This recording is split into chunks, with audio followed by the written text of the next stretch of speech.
Entonces,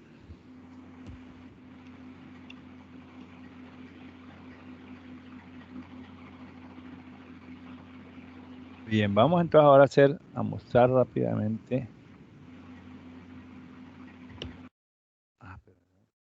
Allá. Bueno, entonces vamos a tomar un ejercicio pequeño como referencia para aplicar sobre él el proceso de normalización. Voy a explicar.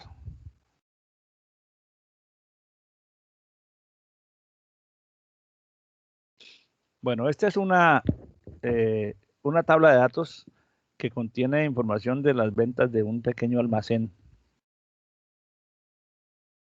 Y si nos fijamos en la tabla de datos, encontramos que cada registro, cada tupla, tiene un número de orden. Por lo que veo aquí aparece la misma orden varias veces.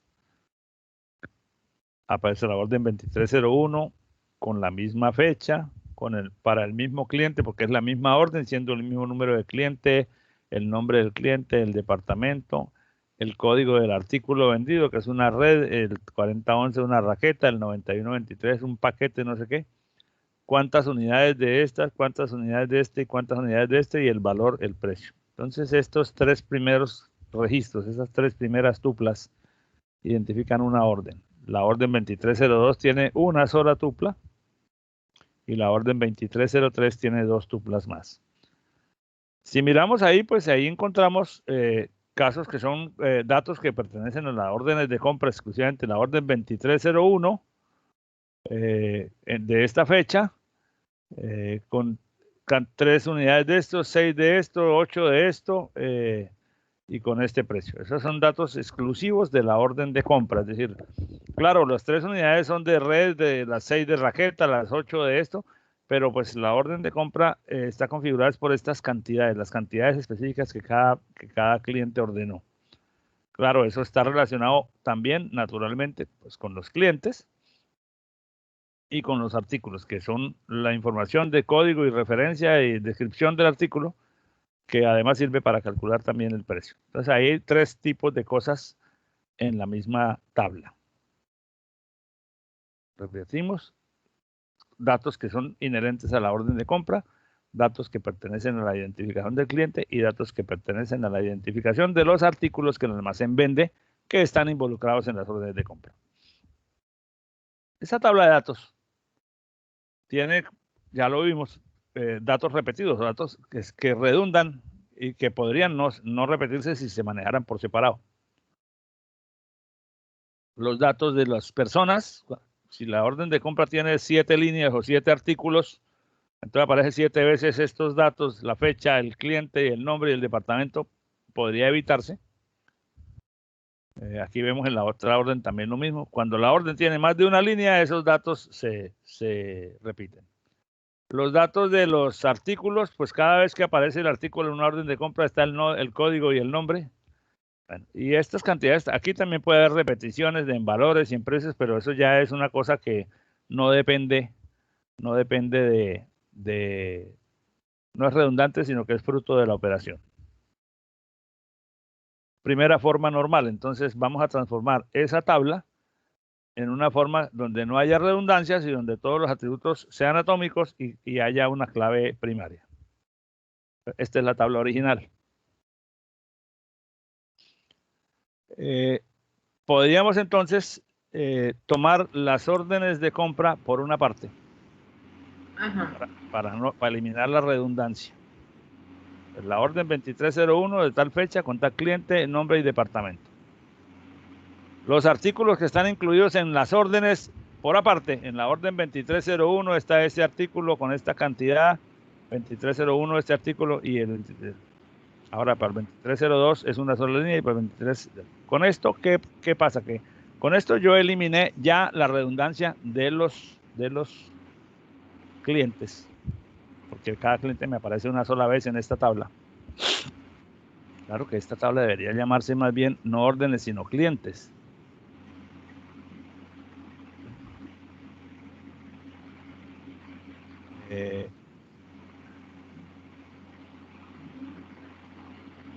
un cuadrito de texto aquí, clientes.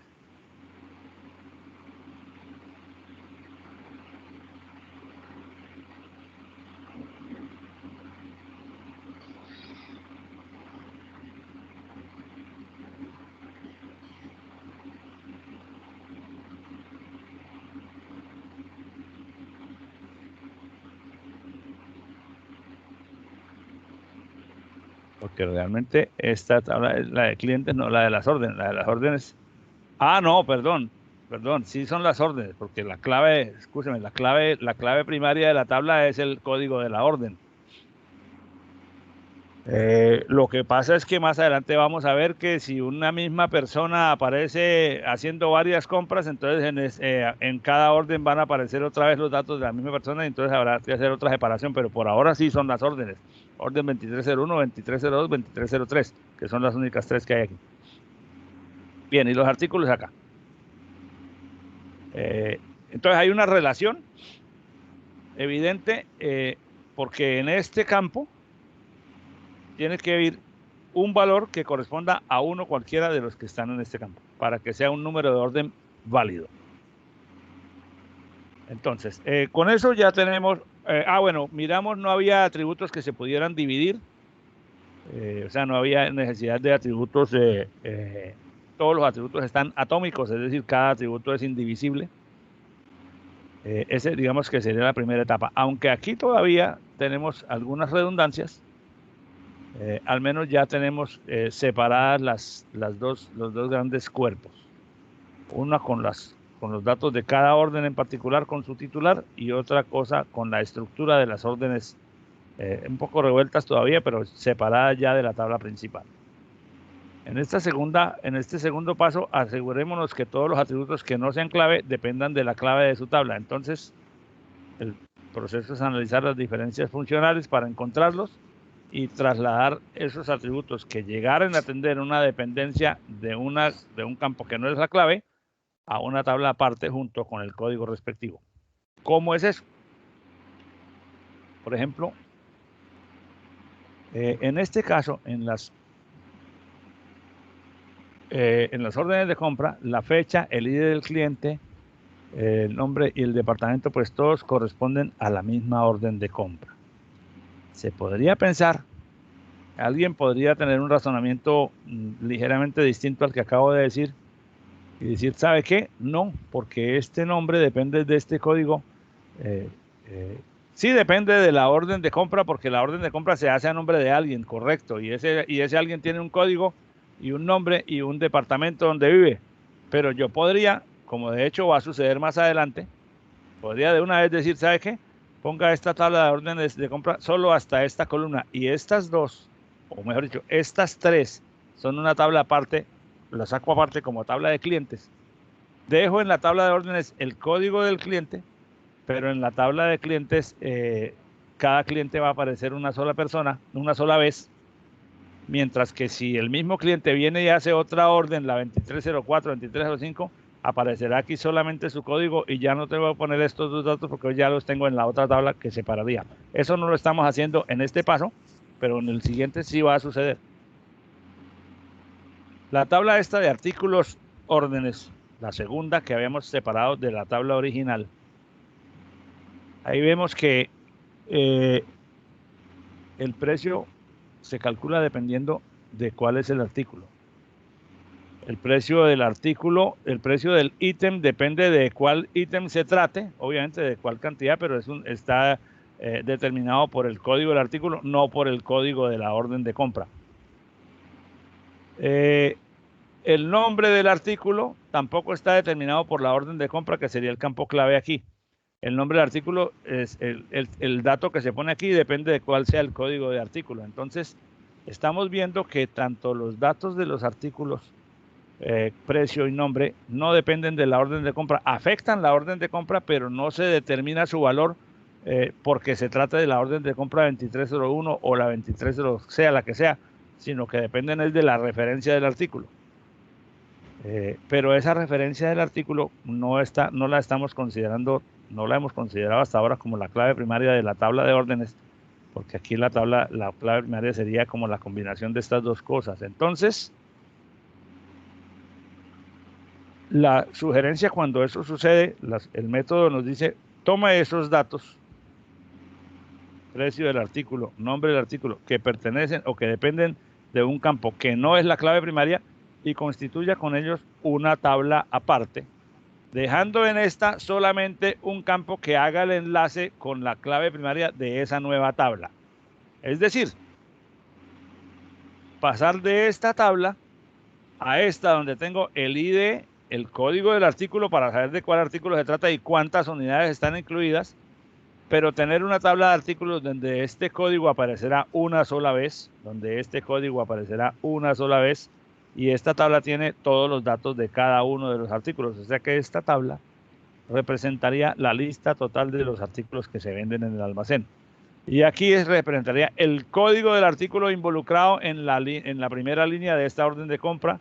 Este código está involucrado en esta orden de compra, y o sea que aquí, por ejemplo, el 4011 está involucrado tanto a la orden de compra 2301 como en la orden de compra 2303, pero en ambos casos el 4011 se refiere a una raqueta que vale 230.100.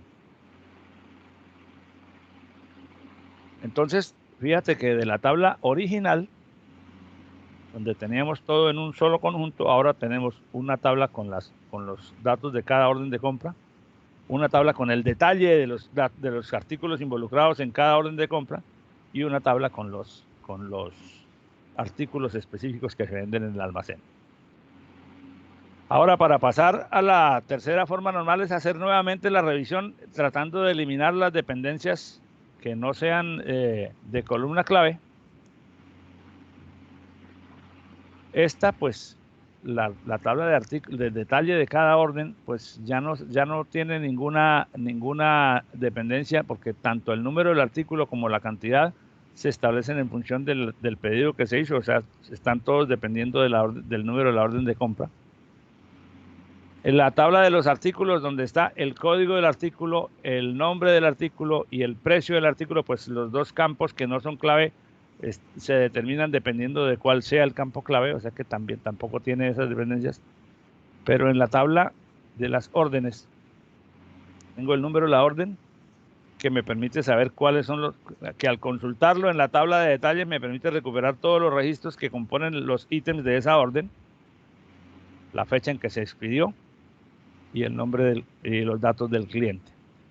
En esta tabla, tanto el nombre del cliente como el departamento dependerán de cuál es el cliente al que nos estemos refiriendo. No dependen de la orden de compra, porque una orden de compra se expide a nombre de un cliente y tanto el nombre del cliente como el departamento se definen dependiendo de cuál sea el código del cliente a quien se les pidió la orden. No, estos datos no los puedo determinar mirando el solo código de la orden de compra. Tengo que mirar el código del cliente.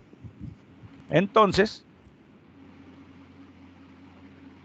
lo que estoy diciendo, estos dos campos, nombre del cliente y departamento, tienen dependencia funcional del código del cliente, no de la llave de la tabla, no de la clave del campo clave.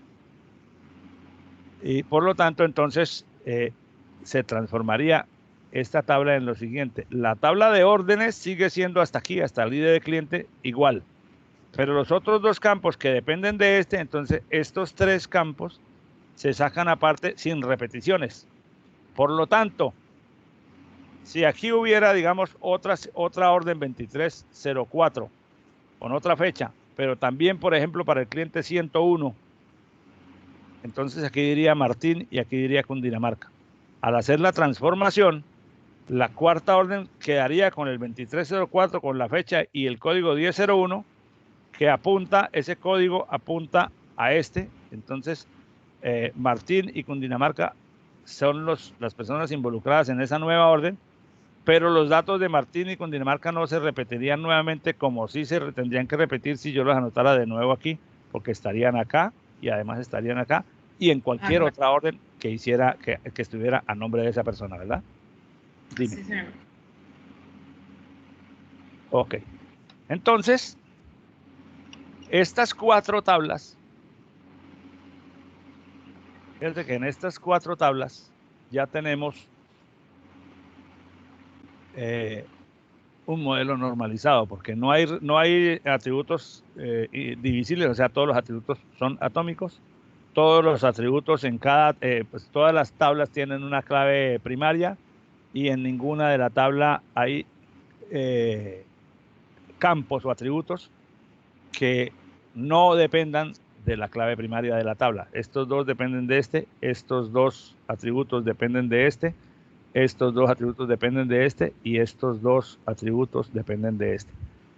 Lo que pasa entonces es que al tener el modelo así, la conexión entre los datos se establece pues obviamente por los campos que constituyen la clave primaria de una tabla y que aparecen en otra. Es decir, este campo ID cliente no es la llave primaria de esta tabla órdenes, pero como este campo ID cliente es un valor que se tiene que consultar para saber quién es la persona en la clave primaria de otra tabla, se dice la terminología correcta para estos casos en los que yo tengo un campo que es clave primaria de otra tabla.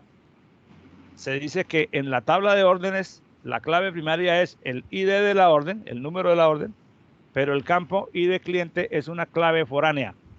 Se dice clave foránea o clave extranjera porque no es clave primaria aquí, pero su valor es uno cualquiera de los valores de la clave primaria de otra tabla. O sea que esta tabla órdenes está relacionada con la tabla clientes por un vínculo que hay entre los datos conectados, entre los datos que están en estos campos, cada uno de los cuales aparece una sola vez en cualquiera de los registros de la otra tabla. Por lo tanto, entonces quiere decir que en la tabla artículos órdenes, en esta tabla de detalles, este campo número artículo no es la clave primaria, pero es una clave foránea porque los valores que están almacenados en ese campo, todos ellos, cada uno de ellos, es uno, está una vez en la clave primaria de otra tabla que es la tabla de artículos. Entonces hay una relación entre esta tabla y esta, porque este campo, que es clave foránea en artículos órdenes, es campo clave primaria en la tabla artículos. Lo mismo, ¿qué otra cosa habría que decir? Bueno, esas serían las relaciones de clave foránea. Ahora, ¿por qué estoy hablando de claves foráneas? Solo para introducir el concepto de clave foránea. Ahora que vamos a pasar a ver los elementos del modelo relacional, porque todo esto que estamos diciendo es puro análisis sobre la estructura de datos, con miras a poderlo montar en la herramienta, pero para poderlo montar en la herramienta y que la herramienta me rinda sus beneficios y me ofrezca sus funcionalidades completas, yo debo asegurarme de que el modelo que monte esté lo más normalizado posible. Bien, eso sería todo para este pequeño ejemplo que tomamos inicialmente para este. Entonces, a ver qué pasó, me faltó algo.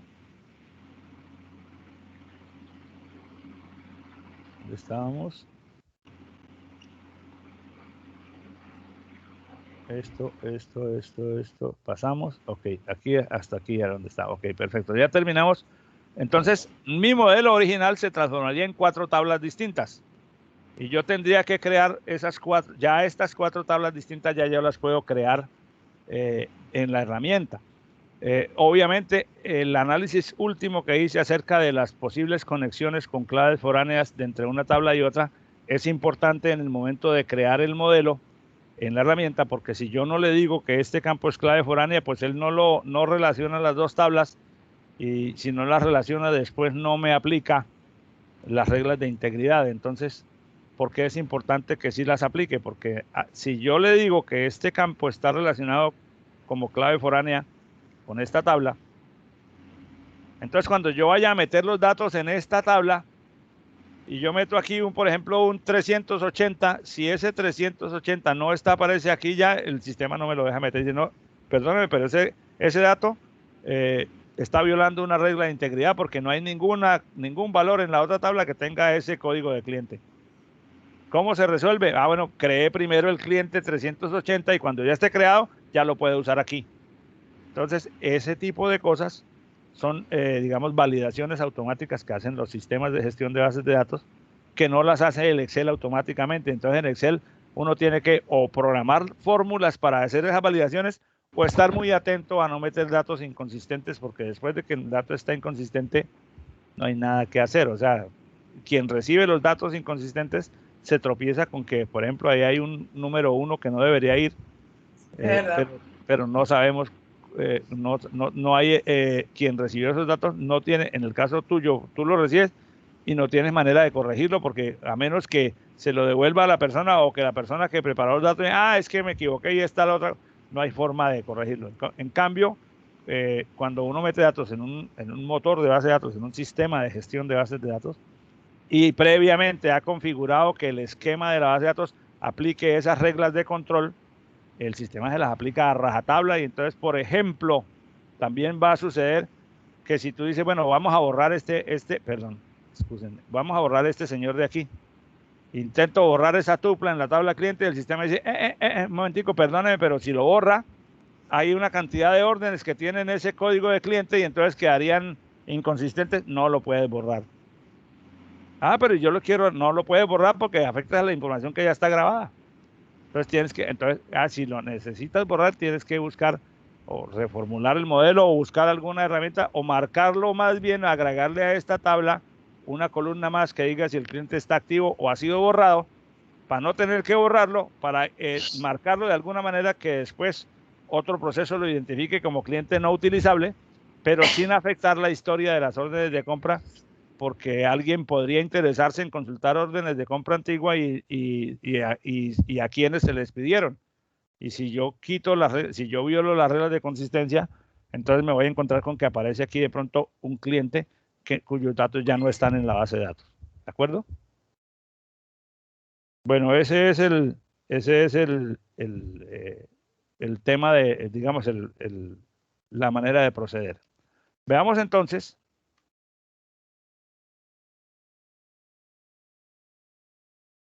Hablemos de los elementos del modelo relacional y de las reglas de integridad referencial para poder ya ir a la herramienta y empezar como a hacer algo ya de orden práctico.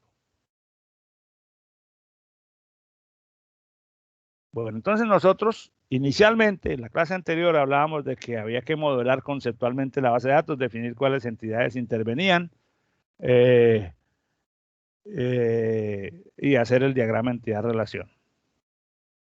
Ahora, a partir de lo que hemos hablado en el transcurso de la mañana, entonces ya nuestro objeto de estudio ya no es el modelo conceptual, sino ya el diseño de las tablas de la base de datos, lo que llamamos un diagrama relacional mejorado.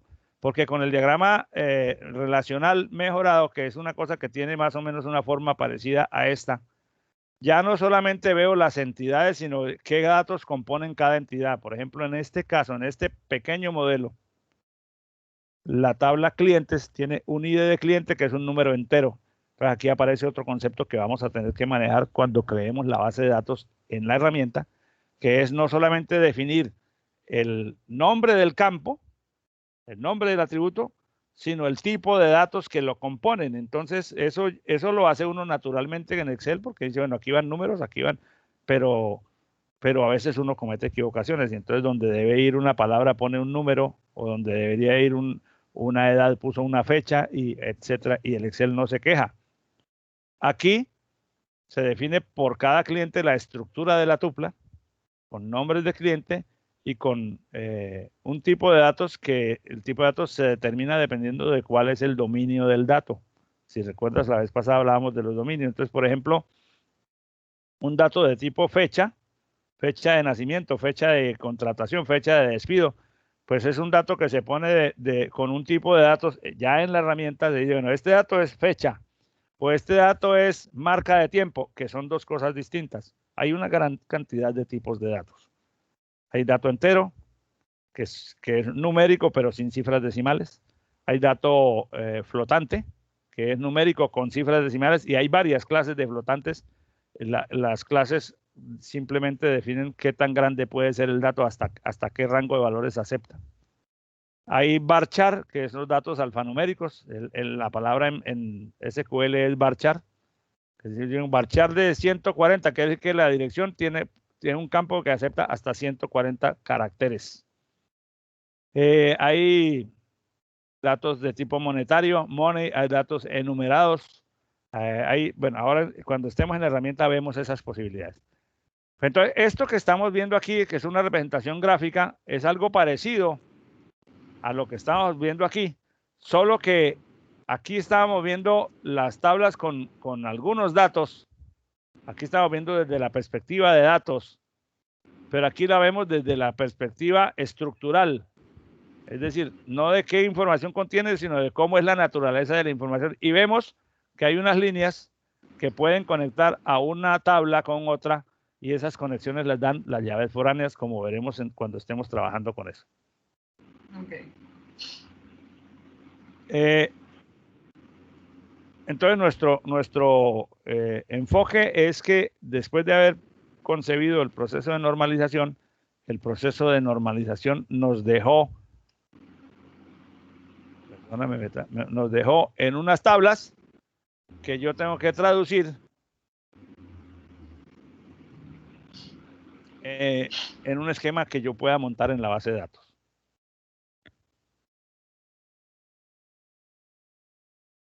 Bueno, ya esto de las redundancias y estos conceptos ya los hemos visto. Lo que pasa es que traje estas láminas porque aquí aparecen algunos conceptos que he venido manejando de manera liviana, pero quiero precisarlos de manera formal. Lo que es el campo clave o el atributo clave. Un clave es un atributo o un conjunto de atributos que sea suficiente para distinguir una tupla de las demás de una manera inequívoca. Es decir, por ejemplo, en la información de personas, el atributo clave no puede ser el apellido porque hay muchos Martínez o hay muchos Martínez Pérez.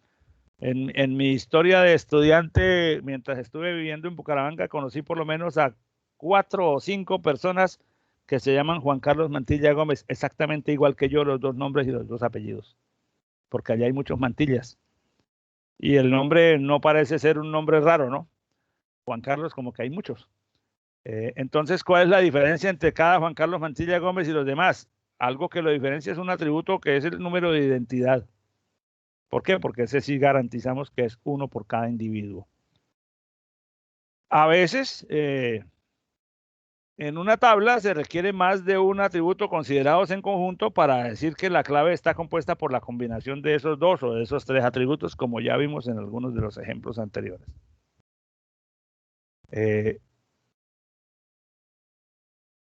Los que cuando en una tabla aparecen varios atributos que sirven para identificar por separado a cada individuo en la tabla, quiere decir que hay más de un atributo que podría ser clave. O sea, a eso se le llaman superclaves, pero realmente la clave primaria es el que yo escoja de esos. Te pongo un ejemplo en el caso de nuestros estudiantes, de ustedes, los estudiantes de la Universidad Tecnológica de Bolívar. Todos tienen un documento de identidad, pero también todos tienen un código T000 y una secuencia de números. Entonces, en algunos contextos se usa como atributo clave el documento de identidad, pero en la mayoría de los temas dentro de la universidad se usa como atributo clave el código T000 porque estamos perfectamente seguros de que ese se asigna una sola vez por cada individuo en el momento en que se vincula a la universidad y subsiste por el resto de la vida. Mientras que el campo documento de identidad, dependiendo de quién se trate, por ejemplo, los estudiantes de pregrado, muchos entran con un documento de identidad, tarjeta de identidad, y luego cambian a cédula de ciudadanía. Y entonces, dependiendo del momento en que se haga la consulta, puede uno confundirse si usara el documento de identidad como criterio de búsqueda. ¿Qué otra cosa? Bueno, la clave primaria entonces es la clave de las que puedan ser claves, la que el diseñador decidió que era la clave primaria. La clave primaria no se impone ella, uno la escoge como diseñador, pero tiene que ser un campo, un atributo que no se repita a lo largo de, o un conjunto de atributos que no, cuyo valor no se repita varias veces en la misma tabla. Cada entidad, cada tabla tiene solo una clave primaria. Las claves secundarias, pues, son cualquier otro campo que yo use como clave de búsqueda. De aquí lo que me interesa formalizar es la definición de clave foránea o clave externa o clave extranjera. Es un atributo o una combinación de ellos que están dentro de una tabla cuyos valores coincide con el de una clave primaria de otra tabla. La tabla en la que se crea la clave foránea se llama tabla dependiente y la tabla a la que se refiere la clave foránea se llama tabla primaria. Por ejemplo, si yo tengo una tabla, vamos a pasarnos un momento aquí para esto.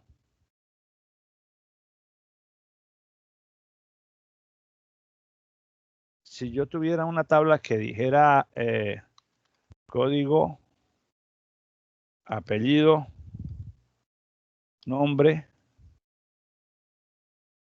departamento, para guardar aquí datos de personas.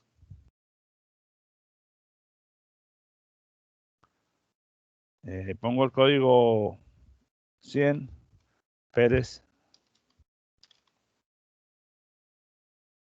Juan, departamento 1001. Yo tengo que tener obligatoriamente, para que esto me sirva de algo, tengo que tener el significado de 1001 en alguna parte. Entonces, yo tendría que tener código departamento y poder decir, por ejemplo, 1001 Amazonas, 1002 Atlántico, etcétera. Pues, ¿qué ocurre?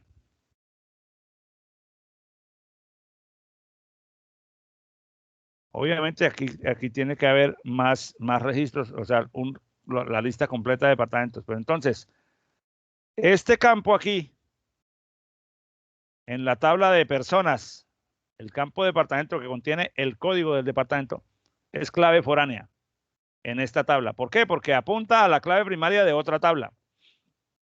Entonces, quiere decir que esta es, en virtud de esa relación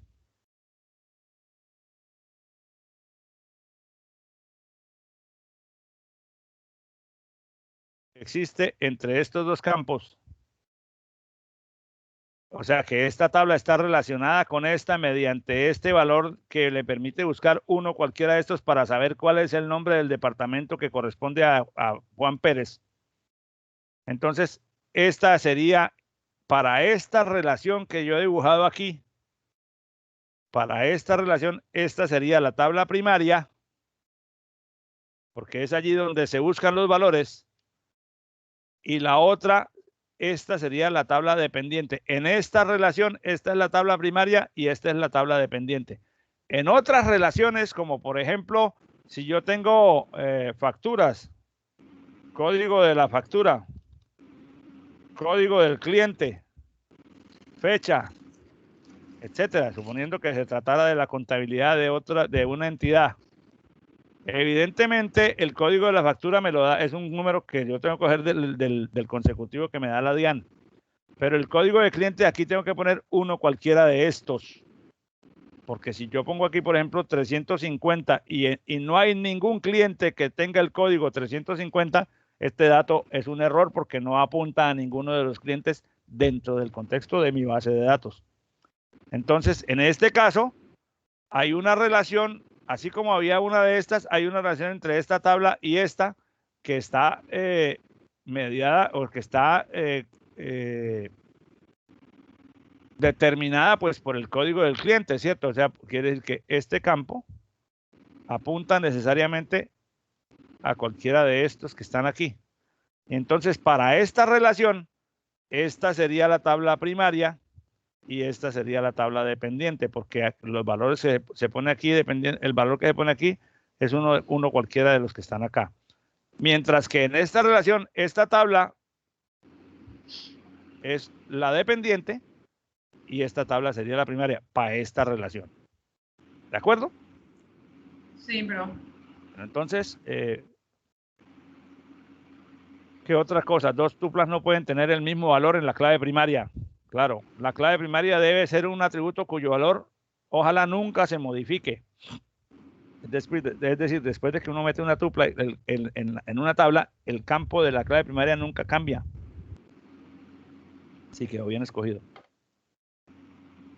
Entonces se pueden usar datos como el documento de identidad, el código del alumno, la placa del vehículo, el serial del equipo, el número de la cuenta. Generalmente es un número de identificación. No se usan datos que cambien en el tiempo, pues porque no se sostiene la consistencia de la tabla. Bueno, entonces,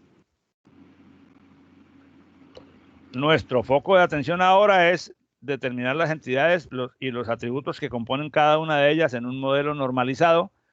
A cada atributo le tendremos que definir un tipo de datos y tenemos que saber cuáles son las claves primarias y las claves foráneas de cada tabla para poder configurar las relaciones entre las tablas. Entonces, nuestro modelo relacional es un diagrama en el que aparecen todas las entidades descritas con sus atributos en detalle y se describen las interrelaciones que existen entre ellas mediante las claves primarias y las claves foráneas. Eso lo puede uno hacer de diversas maneras. Los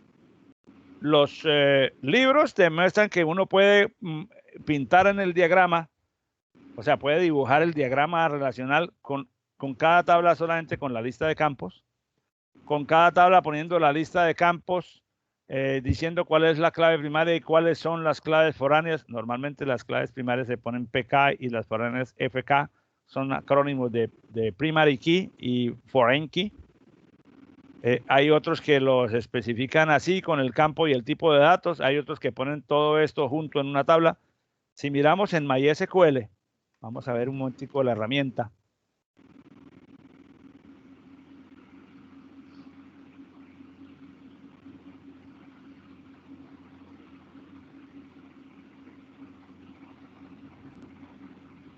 Aquí abrí MySQL. Voy a abrir aquí un modelo que tengo creado, que he venido usando en mis clases de pregrado.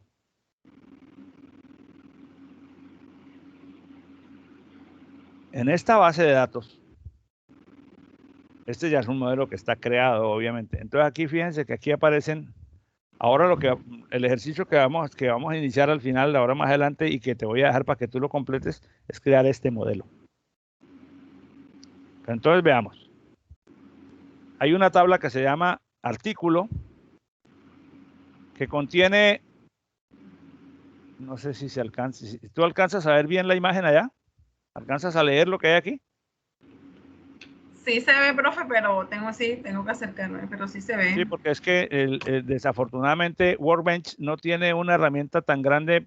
Bueno, ya pueden, sí, ahí lo que pasa es que entonces se me va bueno, aquí podemos aumentar. Entonces, tiene un campo que se llama art-code. O sea, esto significa artículo código.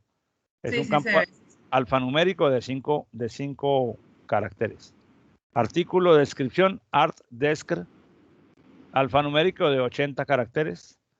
Artículo, categoría, el nombre aquí lo que pasa es que los nombres están hechos con una nomenclatura, ¿cierto? No digo código, descripción, categoría, cantidad, punto mínimo, costo, sino todos tienen art, guión bajo y una frase que resume el nombre del campo. Pero fíjense que si yo miro, por ejemplo, si yo pongo ni siquiera tengo que hacer clic, con solo poner el mouse sobre la relación, me dice, vea, este art categ es un valor, que es clave foránea. Este rombito rojo me dice que esta es una clave foránea. Y dice, y es clave foránea con esta tabla, con la tabla de categoría. Entonces, en este campo va a haber unos numeritos y el valor que haya guardado en este campo es uno cualquiera de los valores que están guardados en la tabla de categoría. ¿Esto para qué sirve? Para que yo pueda decir cada artículo del almacén de qué categoría es, si es lácteo, si es verdura, si es perecedero, si es las categorías que se tengan. Bueno, esto lo explicamos ahora después. Lo que quería ver aquí, mostrarte, es que esto, que es un diagrama dibujado, uno lo puede dibujar tabla por tabla, o puede también, si lo sabe hacer, escribir instrucciones del lenguaje SQL y decir, créeme un modelo de base de datos que tenga esta estructura. Yo escribo todo eso en un texto, se lo meto allá a la herramienta y ella me crea el dibujo automáticamente. ¿cuál de las dos es la que se debe hacer? Bueno, eso no es que haya una que se debe hacer y otra que no, sino que cada usuario se acoge a las necesidades que tiene y utiliza las funcionalidades que más le convienen. El usuario técnico como yo, normalmente no dibujo esto a mano nunca. Normalmente yo hago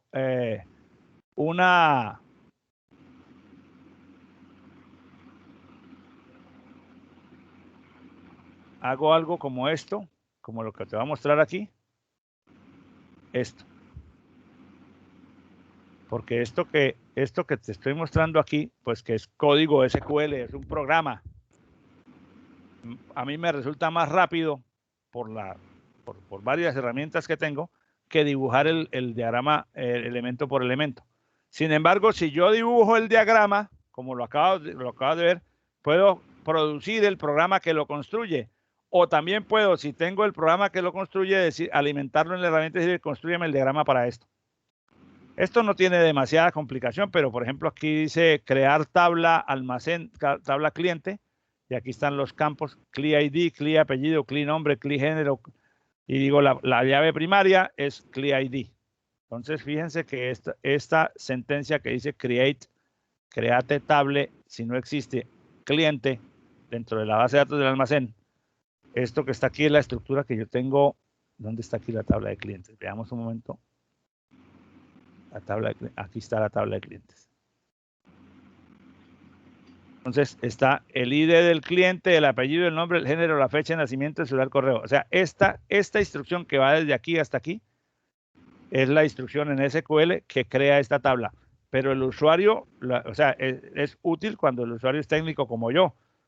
Para un usuario como tú, hay dos alternativas. O usar la interfaz gráfica para crear las cosas objeto por objeto y conectarlas entre sí, o aprender el lenguaje. Pero aprender el lenguaje es otro proceso porque es un tema que excede las expectativas de este curso porque se trata de un curso de programación en SQL. Pero bueno, existen las dos posibilidades. Entonces, esta representación que yo estaba mostrando aquí, que la puedes encontrar, los pongo aquí porque las entidades en un modelo, en los libros las puedes encontrar de cualquiera de estas formas. Fíjate que aquí se presentan de una manera diferente. Entonces, fíjate, la tabla de clientes me dice, estos son los campos, cada uno con su tipo. Fíjate que el género del cliente ya no es varchar, es enumerado y solamente admite valores M o F. Si el usuario va a incluir en el género, se equivoca y pone H, no se la recibe, porque solamente recibe la M y en mayúscula, porque aquí está en mayúscula, y solamente recibe la F y en mayúscula. Si pongo M minúscula, no me la recibe. Si pongo cualquier otra cosa, no me lo recibe. La fecha de nacimiento es de tipo fecha y así sucesivamente. Entonces, esta representación de una tabla es en MySQL Workbench, que es la herramienta que estamos usando, la forma como se representa una entidad dentro del modelo. Entonces, el modelo para MySQL Workbench es un modelo flexible, simple de dibujar. Digo flexible porque a medida que yo cambio las cosas de sitio, él ajusta las relaciones para que el modelo siempre se vea con claridad. Por lo tanto, es muy fácil de manejar desde esta perspectiva. Ahora empezamos, al final, un poquito más adelante, empezamos el ejercicio para hacer esto con esta base de datos y con la descripción de esta base de datos que yo te la voy a dar en una presentación. Voy a cerrar este diagrama, voy a cerrar este modelo, no voy a salvar ningún cambio. Ahora, entonces, sigamos. Bueno, entonces, ¿cómo construir el diagrama? Bueno, se puede hacer a mano. O sea, hay gente que lo hace a mano con cuadritos y en un equipo de trabajo privado, pues uno no tiene que gastarse demasiado tiempo en eso. Bueno, depende de la complejidad del modelo. Hay páginas en internet que le permiten a uno hacer los modelos de diagramas relacionales o con una herramienta como Workbench, que es gratis. Un poco sobre los tipos de datos, para tener, digamos, como información de referencia. Tipos de datos, hay tipos de datos.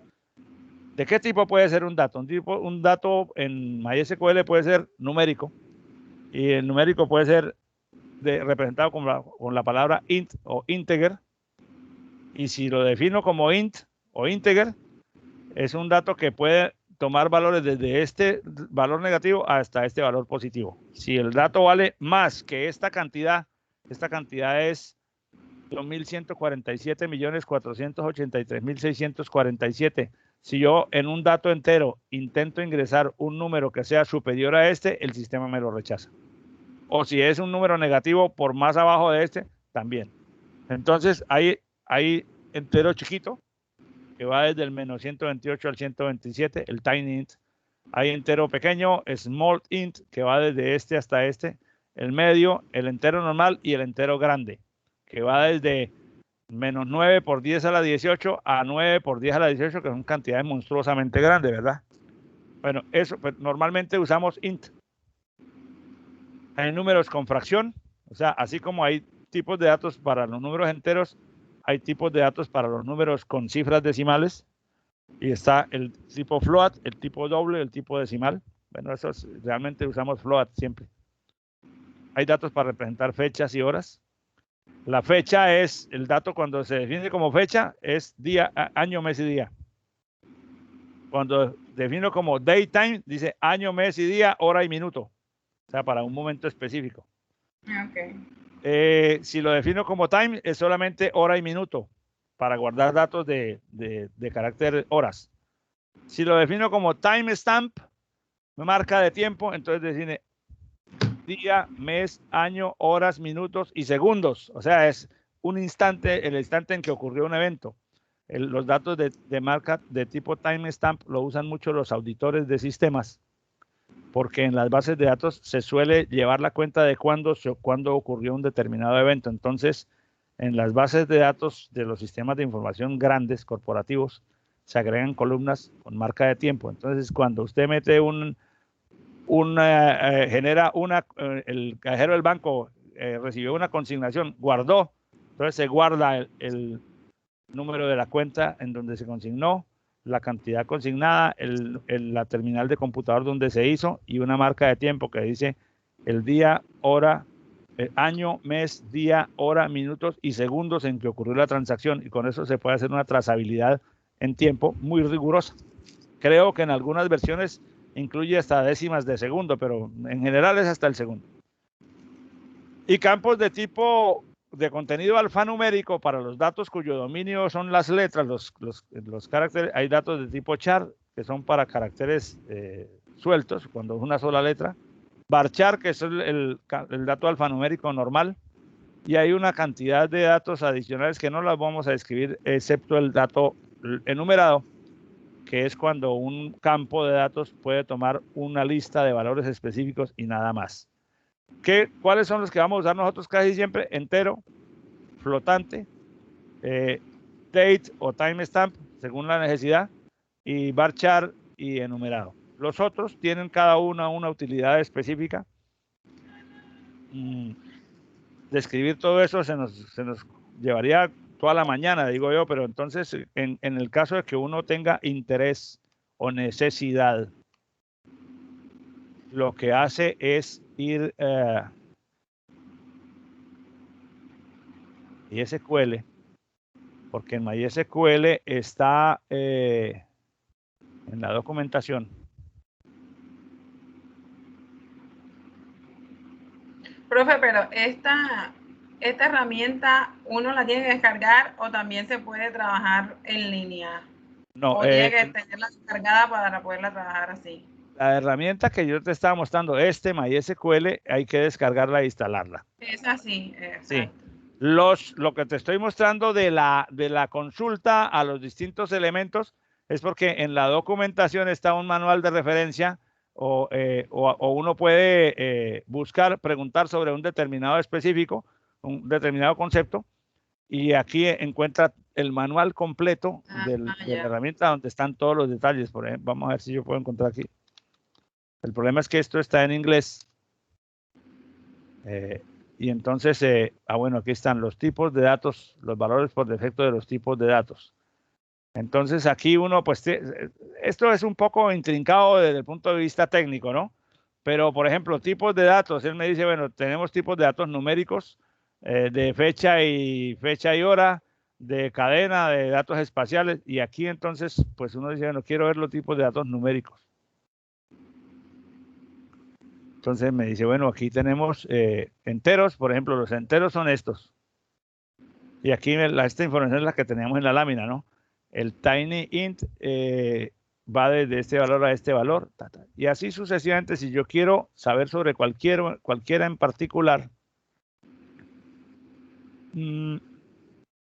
pues tengo que gastarle un tiempo de consulta.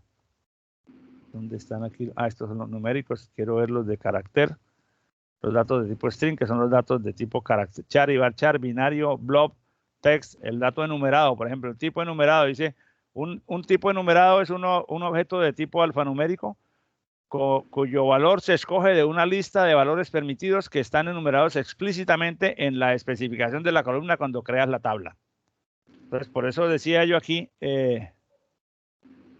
por eso aquí dice que cuando uno crea la tabla, digamos, el campo género de un cliente, dice, es un tipo enumerado y los valores que se emiten son este y nada más. Entonces, hay distintas situaciones en las que la utilización de un campo enumerado es útil. Por ejemplo, el tipo de documento de identidad. Tú tenías en tu tabla que ahí hay cédula de ciudadanía, cédula de extranjería, registro civil y algunos otros que no discriminé bien qué eran. Si son solo esos valores, al crear la tabla, ese campo debería ponerse como enumerado porque el enumerado le permite a uno restringir los valores que se pueden guardar ahí y entonces el sistema le controla que solo se guarden valores dentro de la lista de valores permitidos. Bueno, en cuanto al modelo, pues ya lo necesario es ese. Este es un modelo de otro ejemplo, pero que nos permite entender que el modelo completo no es solo la descripción de las listas de los cuadros de cada tabla, sino las relaciones que existen entre cada tabla y las demás. Esas relaciones se explicitan con una simbología que representa la cardinalidad de la relación, si es de 1 a 1, de 1 a n, pero bueno, sobre eso no le vamos a meter mucho misterio a nuestro trabajo. Quería entonces usar esta parte para dejar en claro los conceptos que me parecen que eran necesarios remarcar, que son los tipos de datos, el tema de las claves foráneas y las claves primarias, porque esas dos cosas son cruciales en el momento de definir el modelo con la herramienta. Entonces cerremos esto y esto y sigamos nuestro plan. Antes de entrar a trabajar con la herramienta, quiero hacer referencia a las reglas de integridad. Entonces vamos a dedicarle unos 10 o 15 minutos a las reglas de integridad, que son dos o tres conceptos nada más, para que nos ayudan a reforzar el tema de las relaciones entre tablas mediante claves foráneas. Integridad referencial o integridad del modelo de las bases de datos es un concepto fundamental para que la base de datos nunca pierda su consistencia, nunca pierda su confiabilidad. La integridad es está representada por una serie de características, algunas ya las mencionamos, que hacen que en una base de datos, cuando uno trabaja con una base de datos relacional sobre un motor de base de datos, pueda garantizar que las características tengan que las operaciones tengan guarden estos principios. Principios que guarden, primero que guarden el principio de atomicidad. ¿Qué quiere decir que sobre una base de datos se hagan operaciones atómicas? Que cuando se está haciendo una afectación a la base de datos, y afectar una base de datos implica que estoy agregando contenido o que estoy eliminando contenido o que estoy modificando algo en el contenido. Típicamente agregando filas a una base de datos, agregando tuplas, eliminando tuplas de una tabla o bien cambiando el contenido de uno o más datos dentro de una tupla. El hecho de que la transacción se haga atómicamente quiere decir que o se hace completa o no se hace, pero no se corta por mitad. Eso es indispensable porque generalmente las bases de datos están siendo utilizadas cuando una base de datos, digamos, seria, le da respaldo a un sistema de información que usan muchas personas. Entonces, imagínate, por ejemplo, la base de datos de una empresa, de una aerolínea.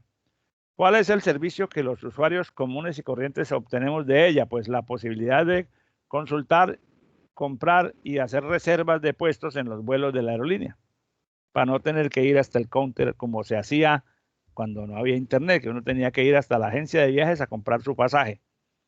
Ahora no, ahora uno lo hace desde el celular.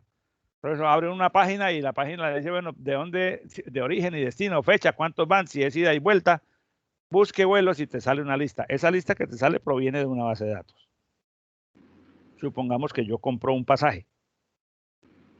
Para el día tal voy a viajar a Bucaramanga en el vuelo tal. Listo. Pagué mi vaina y listo. Entonces ahí me dan un código de reserva. En su base de datos queda guardado que fulanito de tal con cédula tal hizo la reserva tal y esa reserva identifica el vuelo tal de tal día, de tal ciudad a tal ciudad. Perfecto. Cuando viene el momento del check-in, me voy a registrar para allá, el vuelo es mañana, entonces entro a hacer el check-in en el plazo que ellos ofrecen, doy mi código de reserva. Lo primero que el sistema de check-in me dice, bueno, de su nombre de reserva o su nombre o su cédula, algún campo que es un campo clave de una tabla de la base de datos. Porque eso es lo que sirve para buscar. Entonces, el código de reserva es el campo clave de la tabla de reservas, porque cada reserva tiene una secuencia de letras distinta. Doy mi código, entonces él va a la base de datos, consulta y recupera. Si no recupera completo, no hay respuesta. La respuesta tiene que salirme en pantalla con todos los datos de mi reserva. Entonces la reserva consiste en que yo voy a confirmar y a escoger la silla donde voy, el check-in que estoy haciendo. Bueno, en este caso ya estoy haciendo el check-in, o sea, quiero escoger mi silla. Es decir, si voy a llevar maletas, si una cosa, si lo otro, y escoger la silla. El proceso de escoger la silla es un proceso simpático que me muestran el avioncito pintado en pantalla, pero ahí cada vez que yo marque una silla, le estoy enviando un dato para ser guardado en la base de datos de ese vuelo, en una tabla donde están todas las sillas del vuelo, en los campos de una tabla. O sea, esa tabla tiene unos atributos que son las sillas del avión, para saber cuál es el cliente que va en cada silla. Y el cliente, pues, es la cédula del que tenga la reserva que está haciendo la selección en ese momento, ¿verdad? Pero yo no veo eso, porque yo lo que veo es el avioncito y yo hago con el mouse y hago un clic y listo. Pero suponte que yo estoy en ese momento en que estoy viendo el avioncito y veo cuáles son las sillas que están libres y cuáles son las que están desocupadas. Yo imagino que tú has hecho eso alguna vez. Sí. Entonces yo digo, yo no quiero que sea ni en salida de emergencia, quiero que sea ventana, entonces voy a escoger una. ¿Cuáles están libres? Entonces marqué una, listo. En el momento en que la acabo de marcar, me suena el teléfono y entonces yo me pongo a hablar con la persona que me llamó, bla, bla, me da 2 minutos, cerré, y entonces ahora sí le voy a decir enviar. Si en el tiempo que yo estuve hablando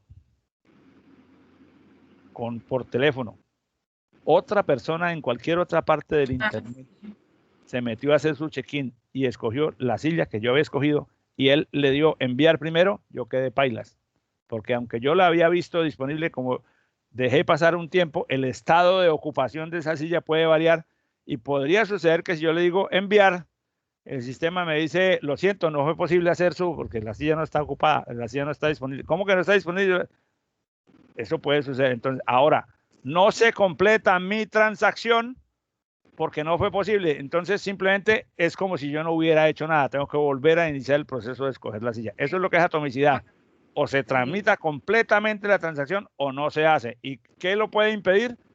Alguna circunstancia externa que haya ocurrido mientras yo estoy completando la transacción. Si se me fue la luz y yo no alcancé a enviar, pues es como si no hubiera hecho nada. Ahora, si yo alcancé a enviar y se me fue la luz después de que puse enviar, pero ya yo había enviado el dato viaja por el internet. Si yo apenas le di pulsar, él se fue por internet. Si eso llegó, o sea, si la interrupción de energía en mi computador fue un momento después de que los datos ya hubieran viajado por la red, esa transacción se va a completar. Yo no voy a ver mi respuesta porque tengo el computador apagado, pero la transacción se va a completar. Después digo, ay, yo no alcancé a hacerlo. Entro a ver otra vez y resulta que ya tengo silla asignada. Dice, no, usted ya hizo el check-in y su silla es tal. Aquí descargue su pasabordo. Eso es lo que es atomicidad.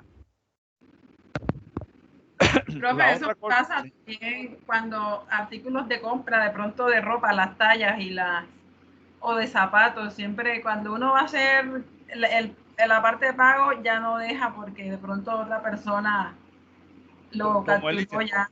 Exacto. Sí, y cuando están de pronto algún tipo de descuento es más rápido ese. Sí, claro, ese era el problema, por ejemplo, que mucha gente vivió intentando la ilusión esa de comprar el día sin IVA.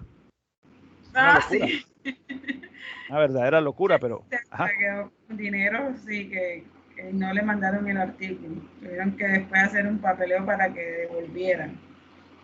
Eso es una cosa, por eso, porque en ese caso es porque la infraestructura tecnológica y de la base de datos no estaba preparada para la demanda de transacciones de ese día.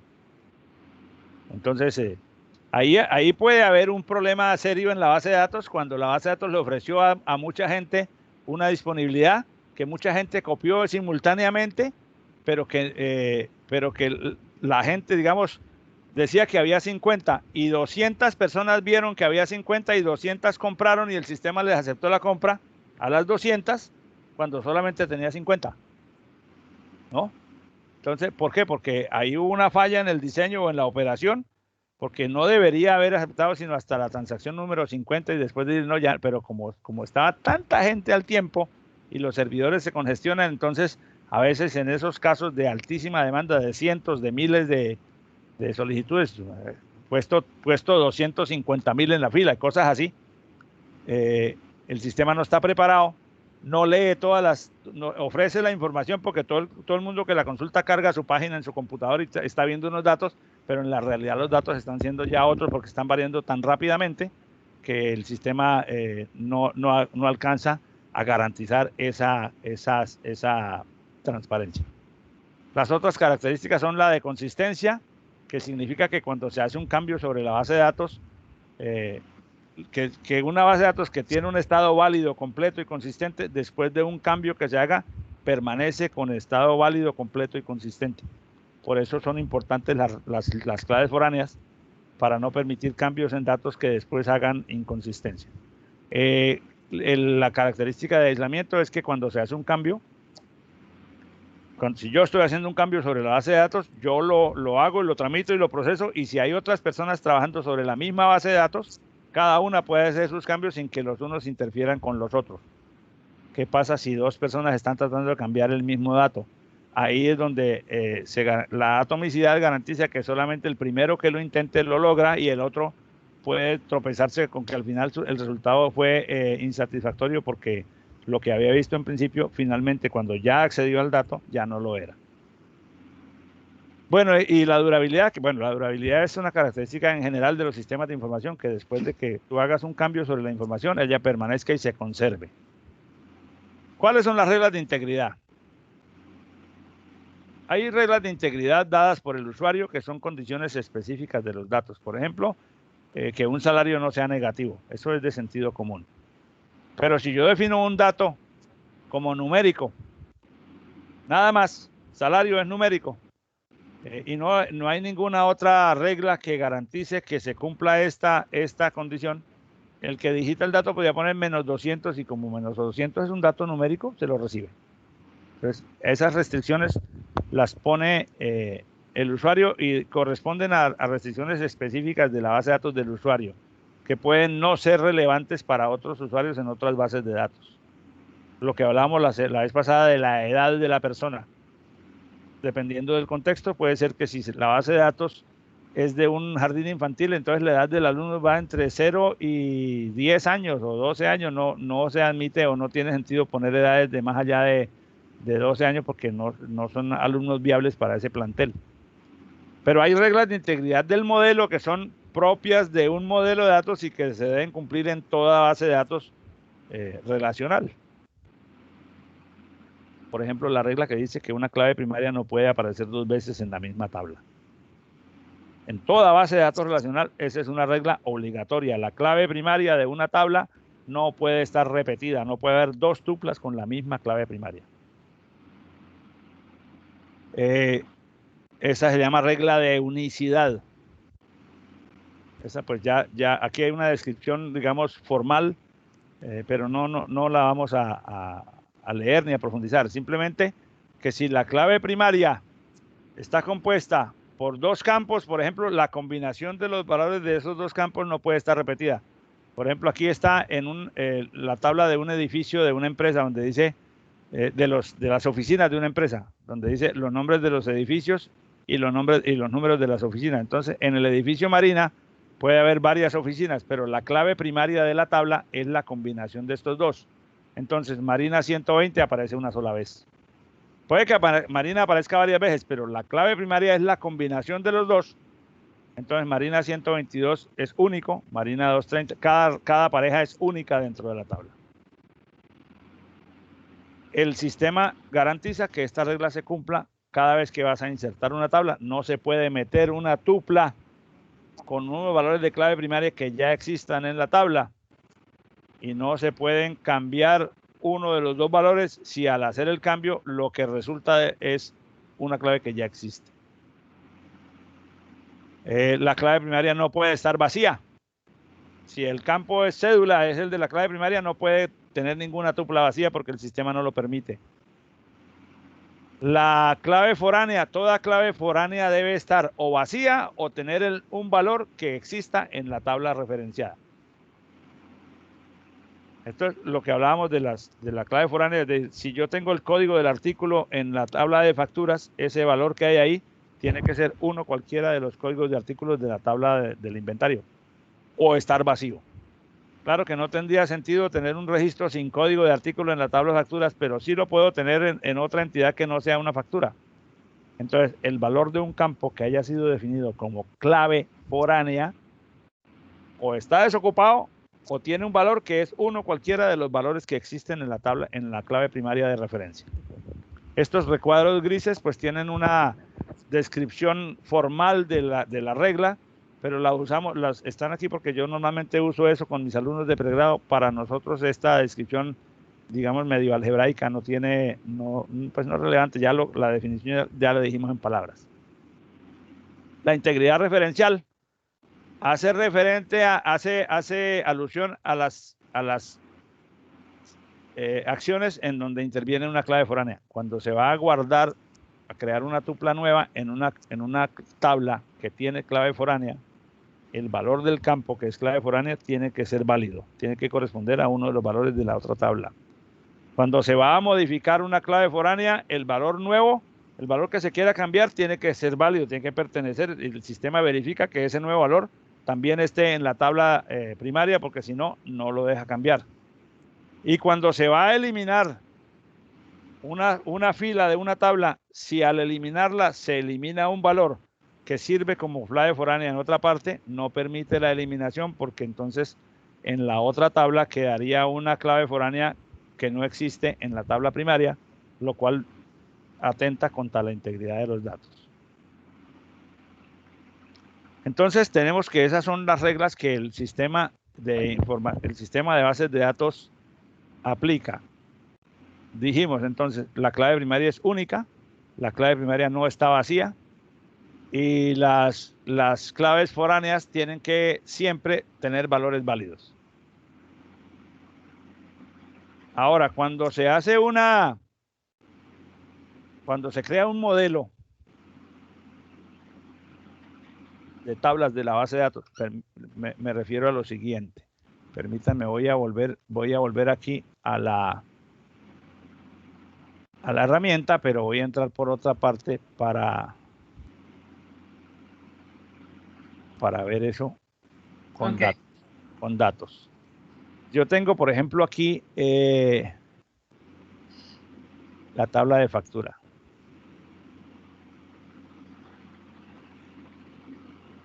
Lo que pasa es que aquí sí no tengo forma de hacer zoom, desafortunadamente. Bueno, pero la tabla de factura... No, profe, pero sí se ve bien. Tiene el código de la factura, la fecha, el ID, cuántos ítems tiene la factura y cuánto es el valor total de la factura. en una tabla que se llama detalle de factura. Voy a abrirla aquí. Entonces tengo aquí, en esta pestaña tengo la tabla de factura y en esta pestaña tengo la tabla de detalle. Cada vez que yo abro una tabla, me muestra los datos correspondientes. En la tabla de factura está la factura 10004, que me dice esta fecha, este cliente, y me dice que tiene 5 ítems. En la tabla de detalle, la 1000, vamos a coger la 10001, que es la primera, que tiene 3 ítems. Okay. En la tabla de detalle, la 10001, ítem 1, 10001, ítem 2 y 10001, ítem 3 hacen referencia al artículo B0016, al artículo F0002 y al artículo R0005. Estas son las referencias de los artículos. ¿Cuántas unidades de cada uno y cuánto cuesta eso? Este B0016 es un código de un artículo. ¿Dónde lo puedo yo encontrar? En la tabla de artículos. B0016 es jugo listo naranja del Valle por 1 litro. Pues, ¿qué ocurre? Que si yo vengo a la tabla de detalles y yo intento cambiar esto por una, voy a ponerle aquí, S3333, hasta que yo no le diga aplicar, él no aplica el cambio, pero si le digo aplicar, entonces él dice, bueno, esta es una característica de esta herramienta que siempre me muestra la aplicación, el código de la operación que va a hacer. Dice, va a actualizar la tabla de detalles en la base de datos de almacén, cambiando el campo código de artículo que tenía este valor, con este valor, donde estaba el valor tal, en la factura tal, etcétera, etcétera. Entonces le digo, bueno, hágame ese cambio. Y me dice, hubo un error mientras aplicábamos el cambio. Pues, ¿cómo así que hubo un error? Dice, sí, señor, porque dice, al tratar de actualizar la tabla de detalle, se produjo el error 1452 que dice, no se puede agregar o modificar una fila porque una restricción de clave foránea falló. ¿Cómo así que falló? Entonces, ¿qué voy a ver qué es? Y resulta que este código de artículo en esta tabla de detalles corresponde al código de artículos en la tabla de artículos que es clave primaria. Entonces, en detalle, este campo es clave foránea y yo no puedo cambiar este campo, sino por valores que aparezcan. Puedo poner cualquier artículo, pero siempre que sean un artículo los que aparezcan aquí. Como no lo era el valor que yo puse, él me aplicó la restricción. ¿Y de dónde sacó esa restricción? Bueno, esa restricción la sacó de lo que estamos viendo hace un ratico en el esquema de la base de datos de almacén, porque resulta que dice, aquí no está dibujada todavía, dice que este campo, es que esta es el número, el código del artículo, aquí no aparece la relación, pero es que está incompleto entonces, porque tiene que haber una relación entre este campo y, no, aquí sí está, es que estoy mirando por donde no era, porque es que los artículos están aquí, es esta relación, dice, el código del artículo, este campo aquí, en la tabla de detalle, es clave foránea con el código del artículo que es clave primaria, la clave primaria es la del bombillito. Entonces, esta relación que se creó cuando yo inserté las tablas por primera vez en el modelo, me impide que yo haga la modificación que estaba haciendo aquí en la tabla de detalles. Porque al meter este dato, yo le digo, aplíquelo. Me dice, no, perdóneme, pero no se pudo, entonces finalice. Entonces, ¿qué digo yo? Revierta el campo porque no lo puedo aplicar. Al decirle revertir o cerrar, la base de datos queda con el dato que yo tenía. No se hizo, aplicando las reglas de integridad y de unicidad, no se hizo el cambio y me deja la base de datos sin daños. Si yo no tengo esa regla de integridad, esta relación definida, si cuando yo creé la tabla de detalles no le dije que esta relación iba a existir, entonces simplemente yo puedo cambiar esto como se me antoje y puedo poner los datos que se me antoje, pero entonces la información deja de ser consistente. ¿De acuerdo? Okay. Entonces, ¿qué ocurre? Cuando se va a hacer una modificación, el sistema me puede restringir, que es lo que dice ahorita una política, dice restringe, no permite la modificación. Esa es una forma de hacerlo. O me puede decir, bueno, si lo va a cambiar, entonces en el otro lado, todas las veces que aparezca el B0016 se va a cambiar por SZ. Entonces, ¿qué ocurre? Que si yo cambio esto por un valor y la política es la de actualización en cascada, entonces él dice, ok, lo hace, pero entonces inmediatamente viene aquí y cambia este por el que yo puse allá. O sea, me hace los cambios, o sea, hace todos los cambios donde corresponda para que la integridad se mantenga. Pero esa política de actualización en cascada solamente se usa en ciertos casos, pues porque uno no está cambiando los códigos de los artículos porque sí. De hecho, lo que podría hacer, lo que también puede suceder es que si yo vengo a cambiar aquí este código de artículo, o sea, en el sentido contrario, quiero cambiarlo aquí. ¿Qué pasa sobre la tabla de detalles de factura? Veamos, si yo pongo aquí X2222 y le digo, aplíqueme ese cambio. Me dice, bueno, va a actualizar la tabla de artículos, poniendo el código del artículo X2222 donde estaba el B0016. Hágale. No, lo siento. Hay una operación, dice, hubo un error, porque no puedo borrar o actualizar una fila padre, dado que hay una restricción de clave foránea con la tabla detalle, dice que almacén detalle, dice on delete restrict, que significa si va a borrar o si va a modificar, no permita la modificación. Si la restricción fuera on delete cascada, que se escribe cascade, después vemos un ejemplo de eso. Entonces, ¿qué pasa? Que si yo hubiera puesto la restricción con modificación en cascada, lo que haría el sistema es que donde estaba el código B0016, aquí me permite poner el nuevo, y en la tabla de detalle donde apareciera B0016 cambiaría por el nuevo todos los registros para mantener la integridad. Entonces, como no lo puedo aplicar, porque si le digo que lo aplique me va a volver a decir que hay un error, entonces le digo revierta el campo y déjeme el código en B0016. Bueno, entonces esa es, digamos, la información general de las reglas de integridad. ¿Qué otra cosa hay? Bueno, las políticas de integridad son o se restringe o no se permite el cambio, o se hace la actualización en cascada, o se anula la operación, es decir, simplemente se dejan los campos en blanco. Normalmente, digamos, en bases de datos como las que nos pueden interesar a nosotros, casi la totalidad de los casos, las reglas de integridad usan la política de restricción, es decir, si vas a modificar algo que dañe la integridad de los datos, no lo permitas hacer, porque así te aseguras de que la información clave de tus tablas no incluya valores impuros. No ocurre lo mismo con otros campos de las tablas, porque si venimos nuevamente acá y yo le digo, oiga, no, es que el artículo, por ejemplo, este que dice jabón en pan para ropa gigante por 120 grados, por 120 gramos, es de categoría 1. Hay 60 unidades, el punto mínimo son 9, y yo le digo, el precio de venta ya no es 9.500, sino 9.600. Y yo le digo, aplíquemelo. Digo, listo, ya lo apliqué, ya quedó 9.600. ¿Por qué? Porque ese dato no está sujeto a una regla de integridad porque no apunta a una clave primaria de otra tabla. O sea, yo le puedo cambiar los valores.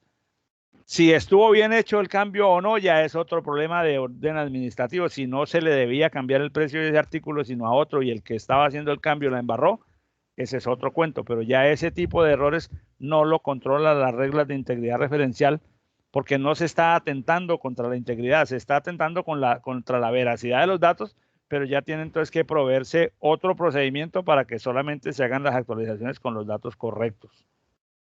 Pero los datos que impliquen que una tabla que está relacionada con otra empiece a tener debilidades en la relación porque los datos no se encuentran, eso los prohíbe la herramienta de plano si fueron creadas las tablas con la debida regla de integridad referencial. ¿Cómo miro yo las reglas de integridad referencial? Bueno, esto en la siguiente sesión tendremos más espacio para esto, pero podemos mostrarte aquí. Si yo miro una determinada tabla como la tabla de detalle, pero ahora la miro aquí con el icono de la configuración.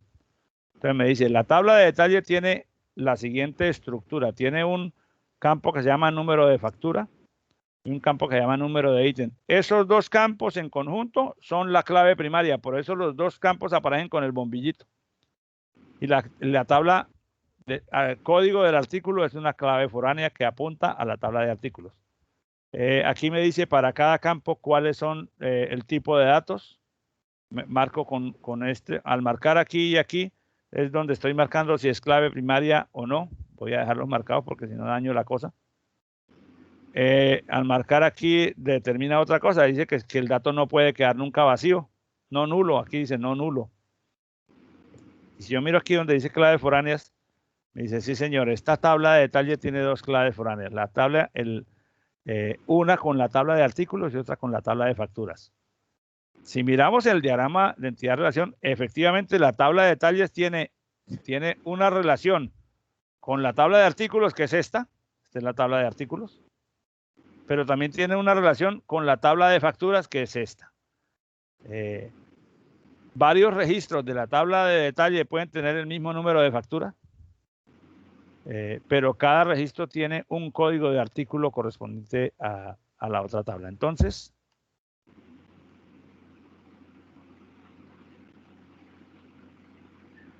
eso se refleja cuando estoy viendo aquí esto de la tabla de detalles en el ambiente del servidor. Después te explico cuando asumamos esto ya en propiedad, entonces te explico cuándo meternos por aquí, cuándo meternos por aquí, cuándo meternos por cada una de estas cosas, qué significa cada cosa, ¿cierto? Ahora solamente estoy tratando de ejemplificar el concepto este de las claves foráneas. Aquí estoy sobre la tabla detalle. Si miro las claves foráneas de la tabla de detalle, veo que hay dos. Una que es con la tabla de artículos y otra que es con la tabla de facturas. Las tablas todas tienen un prefijo que es almacén, que es el nombre de la base de datos. Porque aquí tengo una base de datos que se llama almacén, que es esta que está aquí. Tengo otra que se llama almacén 2, que es diferente. Tengo otra que se llama empleados. Son bases de datos, o sea, conjuntos de tablas por aparte cada uno.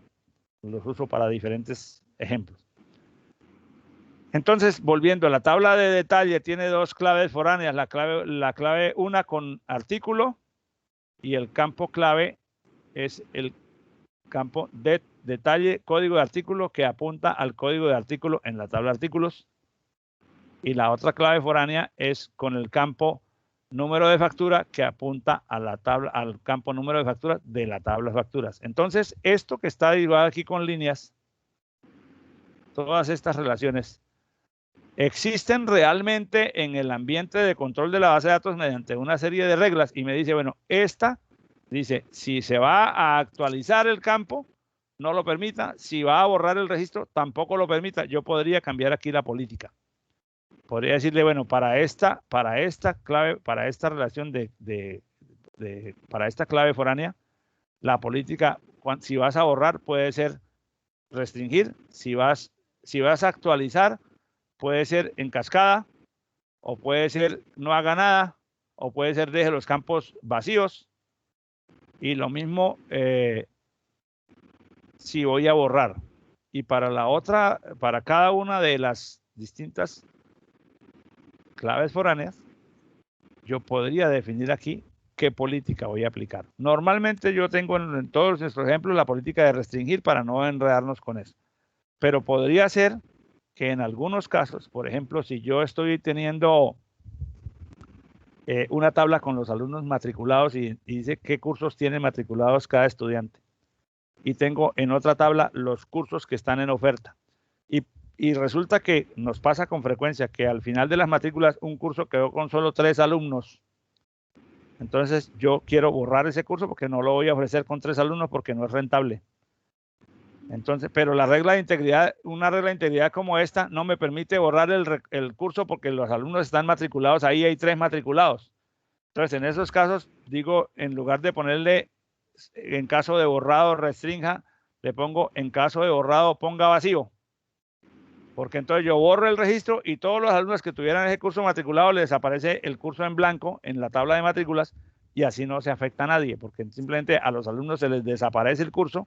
Claro, ellos enseguida van a brincar, oye, yo tenía tal curso matriculado, profesor, y ya no aparece. El curso fue cancelado. Pero esta es la manera como yo podría cambiar el uso de las políticas en caso de las claves foráneas. Ahora, esto casi nunca lo manipula uno aquí, porque simplemente uno, cuando uno crea la tabla, bueno, aquí no puedo ya ver la sentencia de creación. Cuando uno crea la tabla, define la estructura de la regla que va a aplicar en caso de que haya claves foráneas y bueno, ya eso queda definido, queda ya metido y el sistema controla que las reglas de integridad dadas por esas políticas se cumplan. Bueno, eso sería lo referente a las reglas de integridad referencial. Quiero ir a esta presentación que se llama Ejercicio de Creación de Base de Datos Almacén. Esa presentación está aquí en la semana 2 de Sabio, en el ítem 5, ejercicio, al hacer clic aquí, descargas estas láminas. ¿Qué ocurre? Estas láminas me dicen, bueno, estas láminas describen la base de datos almacén que yo estaba usando en la herramienta, o sea, me describen esta base de datos almacén, o sea, esta que estamos viendo aquí. ¿Ok? Tiene una tabla cliente, artículo, categoría, proveedor, factura y detalle. La tabla de cliente tiene esta estructura. Aquí hay un ejemplo de los datos que contendría un ID de cliente, un apellido, un nombre, el género es tipo enumerado, fecha de nacimiento, el celular, la fecha de nacimiento es de tipo date y el correo es de tipo varchar. Está aquí otra tabla, artículo, está aquí otra tabla, categorías. Fíjate, los artículos pues son los artículos del inventario que tienen un código, una referencia, una categoría, y las categorías son o es de aseo o bebidas, despensas. Entonces, quiere decir que en la tabla de artículos, el campo categoría tiene que ser uno cualquiera de estos 7 y más nada, ¿cierto? Entonces, ¿qué quiere decir? Que este campo, artículo de categoría, como se ve aquí, es clave foránea. Lo mismo pasa con el artículo de proveedor, con el código del proveedor, porque hay otra tabla de proveedores en donde está el código, el nombre del proveedor, el contacto, el celular y el correo.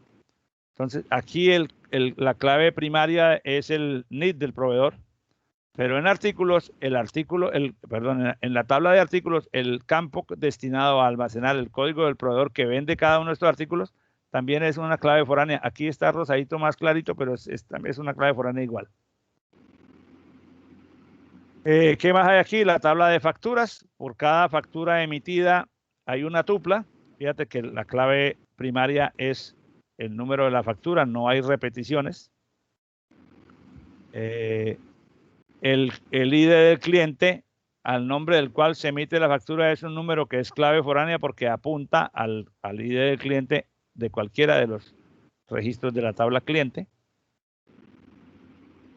El número de ítems que tiene la factura y el valor total. Y la tabla de detalles que me dice para cada factura el detalle de cada ítem. Por eso aquí la clave foránea, la clave primaria son estos dos campos. Aquí no sé, son estos dos campos. Cuando sale así es porque el bombillito cobija a todo este conjunto. El código del artículo, como ya lo veíamos en las explicaciones anteriores, es una clave foránea con la tabla de artículos. Y este es el modelo. Entonces,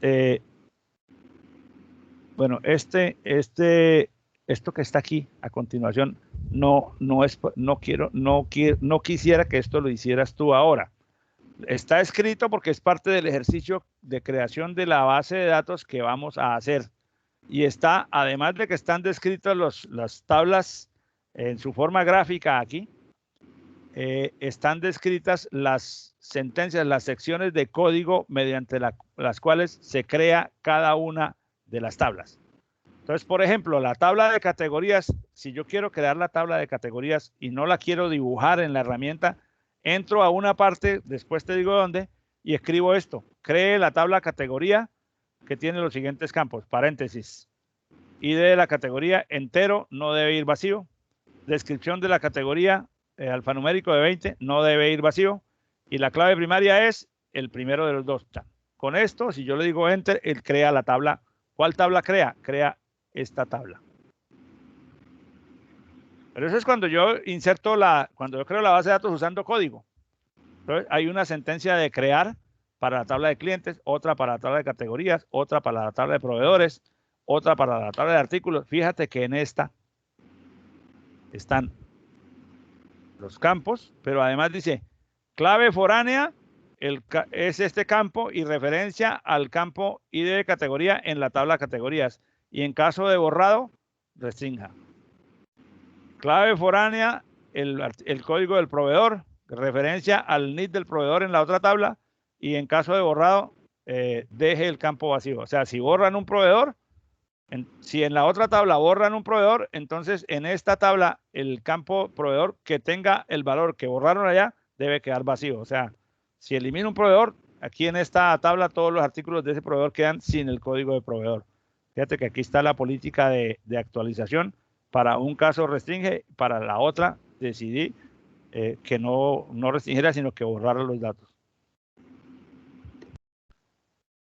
En ambos casos yo puedo escoger puedo poner on delete restrict y ya es suficiente, o puedo poner on delete restrict, on update restrict, o puedo poner on delete set null, on update cascade, depende de la lógica que yo quiera aplicar. Esto te lo digo a nivel de ejemplo, realmente, que después yo te digo, después hacemos las sentencias una por una. Esta es la sentencia de crear la tabla de facturas. Todo eso son datos, estructuras en código SQL, en lenguaje de programación. No es muy difícil aprenderlas realmente, por lo menos para crear el modelo. Como puedes ver, la sintaxis no es muy complicada. ¿Sí? Crear el número, create table, el nombre de la tabla, abro paréntesis, pongo la lista de campos, cada una con su tipo y con alguna restricción si quiero ponérsela, defino cuáles son las claves foráneas y defino cuál es la clave primaria. Y al ejecutar todo esto, se cierro el paréntesis y pongo un punto y coma, porque eso es restricción de sintaxis. Y al ejecutar todo eso, el sistema crea la tabla. Después de que tengamos las tablas creadas, vamos a importar los datos. Yo no sé si yo ya puse los datos aquí. No, yo te tengo que poner aquí un archivo con los datos, que es un archivo Excel. Para decirle, bueno, de este Excel vamos a poner los datos en tal tabla, en tal tabla, en tal tabla. Eso lo vamos a hacer en la próxima sesión. Entonces, ¿qué es lo que yo te pediría hacer como tarea? Todo esto que está aquí todavía no, pero yo puse la presentación porque me interesa que conocieras estas descripciones. Entonces, okay, vamos a ir a la herramienta. Voy a cerrar todo esto.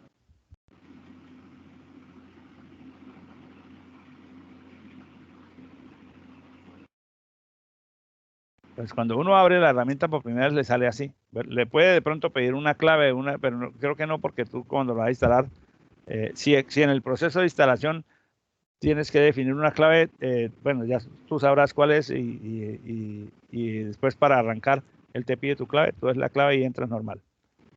Vamos a, siempre que vas a trabajar, entonces lo que te voy a pedir hacer en esta ocasión es lo siguiente. Después de tener la herramienta instalada, vamos a escoger, aquí esto me dice Welcome to Workbench, conexiones MySQL. Esto me habla de modelos y esta parte me habla de migración. Voy a cerrar esto de migración para volver aquí. Lo que me interesa es aquí por modelos. Estando aquí en modelos, vas a escoger un modelo nuevo, o sea, le das un clic aquí en el más, modelos. Entonces, te sale la interfaz así.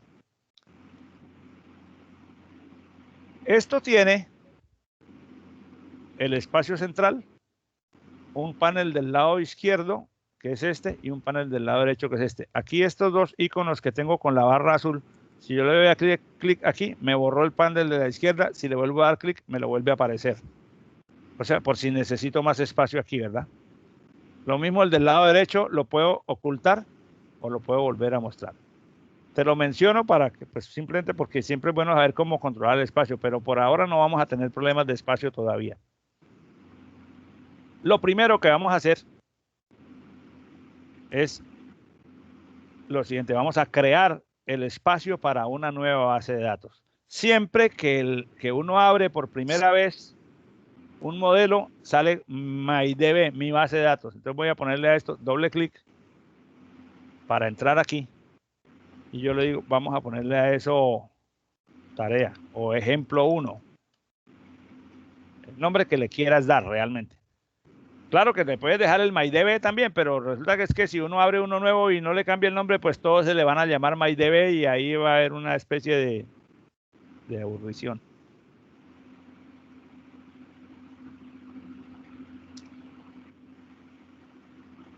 Entonces, al cerrar ya que ejemplo 1, ¿de acuerdo? Bien, entonces ya tengo mi espacio donde voy a trabajar. Yo le puedo decir que quiero agregar un diagrama. Y entonces, al agregar un diagrama, fíjate, yo estaba aquí en la parte de modelos y al decirle agregar un diagrama, me abrió aquí otra pestaña. Voy a cerrarla. Al abrir otra pestaña, él creó el objeto del nuevo diagrama, pero ese diagrama quedó vacío porque yo no hice nada sobre él. Como lo cerré enseguida, ya me queda el diagrama aquí. Voy a decirle que elimine este de aquí para volver al estado original. Pues, primero, le cambiamos el nombre a la base de datos. O sea, le pusimos un nombre al espacio de la base de datos. Ahora le digo que voy a agregar un diagrama. Entonces, él me abre la pestaña del diagrama entidad-relación. Entonces, ¿ahora qué pasa? Yo tengo aquí también tengo mi panel izquierdo, mi panel derecho, que los puedo cerrar, o los puedo volver a abrir. Vamos a concentrarnos sobre la ventana de la mitad. Fíjate que en la ventana de la mitad hay una serie de cositas aquí, que son como herramientas para dibujar.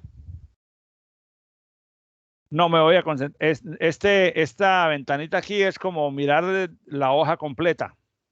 ¿Ya? Entonces, esta hoja es la que estoy viendo aquí. En este caso estoy viendo en la pantalla esta zona que estoy marcando aquí, es este recuadrito que estoy viendo aquí. Si yo muevo este recuadro, me muevo a diferentes partes de la hoja, ¿verdad? Bueno, esas son cosas de manejo. Ahora, ¿qué es lo que vamos a hacer? Tú tienes la tabla de la base de datos almacén que tiene 1, 2, 3, 4, 5 y 6 tablas. Vamos a crear las tablas. Entonces, cogemos la primera. Aquí hay una cosa que dice colocar una nueva tabla. Ajá. Cojo ese icono y le digo, ahí está. Entonces ya, fíjate lo que hice. Hago marco el icono y luego teniéndolo aquí seleccionado, me pongo en alguna parte, en cualquier parte aquí, y le digo tabla 1. Entonces ahora le digo esa tabla, fíjate lo que hice un doble clic sobre ella. Voy a cerrar. Hice un doble clic aquí sobre ella y me abre la ventana de la tabla 1. Pero antes de llegar allá, bueno, esto yo lo puedo ubicar donde yo quiera, no importa, no es relevante, por ahora no es relevante. Ahora sí, hablo y digo, bueno, esta tabla se llama artículo. La voy a llamar artículo. Entonces vamos a coger, bueno, empecemos por la de cliente. Mejor digamos el cliente. Cliente. Esta tiene un cliente ID, que es varchar de 10, cliente apellido. O sea, esta es la información de la estructura de la tabla. Entonces, vamos a venir aquí entonces a las columnas. Pongo la primera, cliente ID. Eso es varchar de 10. Entonces digo, yo puedo escribir aquí o puedo escoger el tipo, varchar, tengo que poner la cantidad de 10. Voy a decirle que esa es la clave primaria, sí, y que en ningún caso eso puede quedar vacío. También le puedo decir que sea único, que sea binario, que sea sin signo, que esté lleno de ceros, que por ahora simplemente para la clave primaria se le pone, fíjate que él lo marcó automáticamente como clave primaria el primer campo porque se suele acostumbrar que el primero siempre sea la clave primaria, pero yo se lo podría quitar y poner la clave primaria a otro que defina después. Voy a dejárselo porque ese es el estándar. Siguiente campo, cliente apellido. El siguiente campo, él siempre me pone ahí un nombre sugerido. Cliente apellido. Ese es varchar de 20.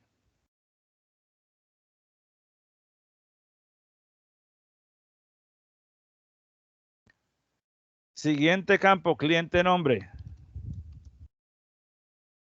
Este también es varchar de 20, si no recuerdo mal. Ay, caramba, le embarré. Varchar. Bien, puedo escribir si quiero, o escojo de la lista o escribo.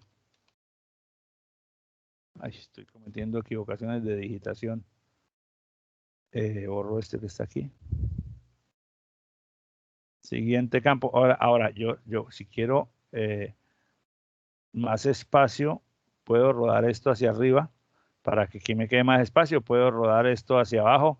Ya eso depende del gusto de cada uno, ¿verdad? O de la comodidad que sienta. ¿Qué más tiene? Vamos a suponer que eran nada más esos tres, simplemente para cerrar aquí. Entonces,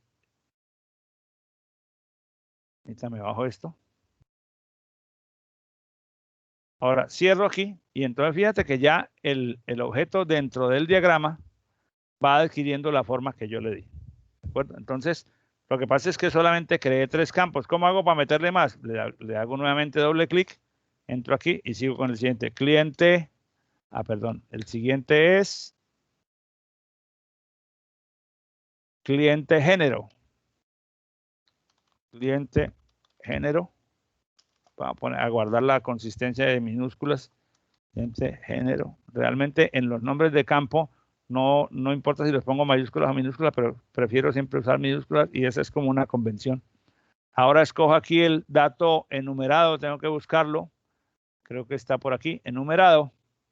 Y los valores del campo género son o la letra M o la letra F. Esos, como son letras, tengo que ponerlos entre comillas. Entonces, comillas, M, comillas. Es el primer valor. Una coma para separar del siguiente. Comillas, F, comillas. Si hay más valores, por ejemplo, si no fuera el género, sino el tipo de sangre, entonces A, B, AB, O, los valores que sean. Cuando ya queda completo, cierro nuevamente la pestaña con un doble clic. Ahí mi mouse me está tomando el pelo ahora también. Bueno, aquí ya está de todas maneras, pero ya. Y esto yo lo puedo mover por cualquier parte dentro del diagrama. Ahora, lo que te pido como tarea es que queden creadas.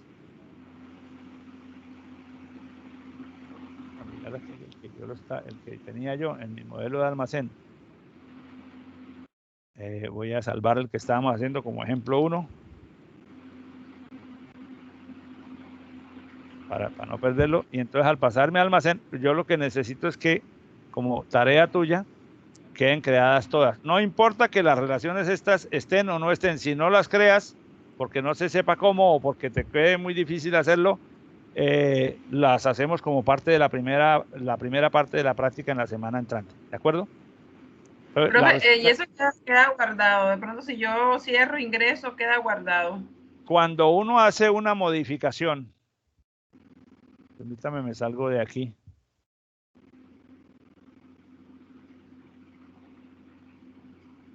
Era este, ejemplo 1. Él queda guardado, pero igual, cuando tú te vas a salir, él te sale un mensaje y dice, no hemos guardado, si no se ha guardado, si todavía no se ha guardado, dice, save o don't save, ¿guardas o no guardas? Si le dices guardar, entonces te sale una ventana para que le des un nombre al modelo. Yo le puse ejemplo 1 y escojas la carpeta donde se va a guardar. Después de ahí en adelante, mira, yo hice eso hace un momento. Entonces, después cuando yo entro aquí me salen los modelos que tengo. Cuando yo le digo ejemplo 1, él va y lo busca donde yo lo haya guardado y me lo abre otra vez. Ya. O sea, para mostrárselo a usted, tiene que estar así guardadito para abrirlo y mostrarle. Lo que pasa, sí, claro, o sea, tú simplemente lo haces y te aseguras que quede guardado en tu máquina. Entonces, se podría, bueno, no te va a complicar más la vida, me lo podrías enviar porque como eso queda guardado en alguna parte, en una carpeta, le diste un nombre, entonces, por ejemplo, se extrae. Mira, si yo le digo a esto, doble clic con el botón del lado derecho, digo, muéstreme el archivo. Dice, eso está guardado aquí. Mire, ejemplo 1 es este archivo, MySQL Workbench, que está guardado en base de datos semana 14. Y se puede enviar. Ah, ok. Este archivo es el que me envías. Entonces vamos a hacerlo así. Ya que te expliqué, entonces vamos a hacerlo así. Tú lo creas. Cuando ya esté guardado, aquí bueno, ya tú sabes en dónde lo guardaste y el archivo te queda con este nombre y el archivo se llama con el nombre que tú le hayas puesto y dice que es un archivo de tipo MySQL Workbench File. De hecho, este archivo, si yo lo abro con el blog de notas, yo debería poderlo, bueno, no sé, es que estos archivos son de, ¿por qué no me muestra el blog de notas? No sé, pero vamos a mirar si lo puedo abrir aquí. Son archivos de texto, o sea, esos archivos se pueden editar fácilmente. Vamos a ver si yo lo puedo ver aquí con esta herramienta. Semana 14, asterisco. Vamos a ver si yo lo puedo abrir aquí. No me muestra. Simplemente ese archivo hay que leerlo desde Workbench. Entonces, esa es la primera tarea. Crear el modelo, las tablas del modelo del almacén. Esa es la tarea número 2. La tarea número 1 es una tarea un poquito más intelectual. Dice, a partir de tu base de datos, esa de salud total que me compartiste, intenta hacer un proceso de normalización, de llevar a esa tabla grande a varias tablas que estén normalizadas. Yo sé que eso va a ser un reto y que puede ser un trabajo incompleto, no me interesa. O sea, no me interesa el producto al final, sino el ejercicio que tú desarrolles. Entonces, coges el Excel, lo analizas desde la perspectiva de las primera, segunda y tercera formas normales y me dice, bueno, yo lo podría subdividir máximo en estas tablas que quedan así, así y así. Entonces, tu Excel tendría, no me interesan tampoco los datos, me interesa la estructura de la tabla, solamente qué campos van en cada una, qué contenido tengan no es relevante, es la estructura, ¿verdad? Entonces, lo que te pido como tarea número 1 es hacer ejercicio para que puede ser en Excel o que puedes dibujarlo en la herramienta también como las tablitas del nuevo modelo. Y en la primera tabla va a tener los pacientes, la otra tabla va a tener los diagnósticos, la otra, no, qué sé yo. O sea, eso es una idea loca porque normalizar ese modelo formalmente en la realidad es un trabajo muy extenso.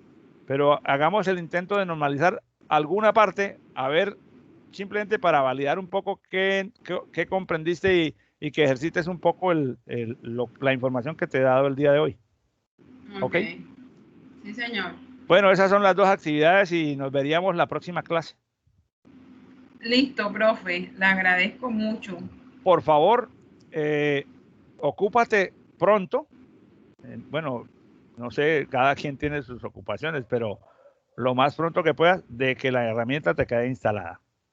Sí, señor, cómo no. Porque para que, y si tienes problemas con eso o alguna cosa, no dudes en escribirme. Me puedes tirar un WhatsApp o un correo, como tú quieras, que estoy aquí atento a darte el soporte. Bueno, profe, le agradezco mucho todo. Bueno, Dios te bendiga y que tengas un feliz fin de semana. Amén. Gracias igual, profe. Chao. Bueno, cuídate mucho. Gracias.